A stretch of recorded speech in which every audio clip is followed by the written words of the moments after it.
জীবিত আছে আল্লাহ পূর্ণ সুস্থতার সাথে নেক হায়াত দিয়ে মাথার উপরে রহমতের ছায়াটা লম্বা করে দাও। আমার যুবক ভাইয়েরা, বাবা মা কি জিনিস বুঝে না রে আল্লাহ।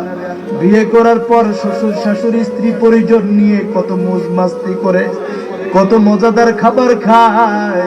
ও যুবক, তুমি জানো না, তোমার জনম দরদি মায়ের নাকের মধ্যে তোমার করা পোলাওয়ের ঘ্রাণটা যখন যায়, মাংসের রান্না করা ঘ্রাণটা যায়, ওই দরজার কিনারায় দরজার আড়ালে দাঁড়ায়া দাঁড়ায়া ডুকরে ডুকরে মাটা কান্দে আর বলে, সন্তান, আমি মাকে ধরে 10 মাস গর্ভে ধরি নাই, আমি কি 2টা বছর বুকের দুধ খাওয়াই না?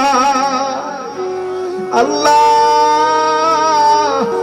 আমাদের বাবা আমাকে পূর্ণ সুস্থতার সাথে নেক হায়াত দারাজ করে দেয়। আল্লাহ ও মালিক, যারা হাত তুলেছে